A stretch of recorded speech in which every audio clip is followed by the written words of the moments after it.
Loaded લાઇનોના switch on થવાના કારણે over voltage સમજાવો.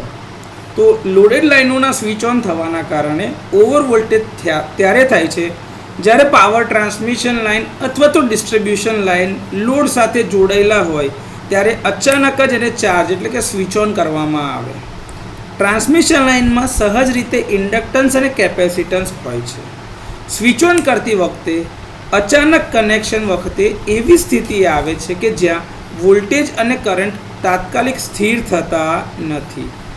લાઇન ઇન્ડક્ટન્સ કરંટમાં થતા આવા અચાનક ફેરફારોનો વિરોધ કરે છે, જ્યારે લાઇન કેપેસિટન્સ વોલ્ટેજમાં થતા આવા ફેરફારોનો પ્રતિકાર કરે છે. આ પરિસ્થિતિ સંતુલિત ન હોવાથી ક્ષણિક ઓવર વોલ્ટેજ થાય છે. વોલ્ટેજ 2 Zn I ઉત્પન્ન થાય છે, જ્યાં Zn એ લાઇનનો કુદરતી ઇમ્પિડન્સ છે અને Zn √L/C થી શોધી શકાય છે. ઇમ્પિડન્સનું મૂલ્ય લોડ પર આધારિત નથી. જો તમને દેખાતું હોય અહીંયા આગળ, તો અહીંયા આગળ કોઈ લોડ ઉપર આધારિત નથી. એ ફક્ત ને ફક્ત લાઇનના અચળાંક L અને C ઉપર આધારિત છે.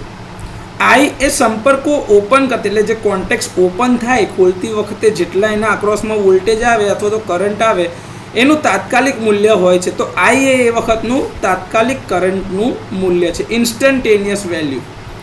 ધારો કે લાઇનનો કુદરતી ઇમ્પિડન્સ 800 ઓહ્મ છે અને પ્રવાહ મહત્તમ થાય છે ત્યારે તેનું મૂલ્ય 50 એમ્પિયર છે.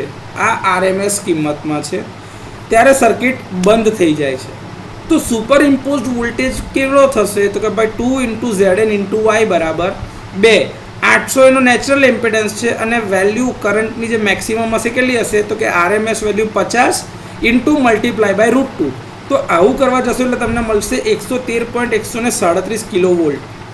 જો લાઇનના વોલ્ટેજ VM kV એટલે કે 66 કિલોવોલ્ટ, 132 કિલોવોટ, કોઈ બી વેલ્યુની કિલોવોલ્ટમાં જો લાઇનનું વોલ્ટેજ હોય તો એના અત્યારે લાઇન પરના મહત્તમ voltage A value of voltage વત્તા 113.137 કિલોવોલ્ટ ટોટલ થતા હશે.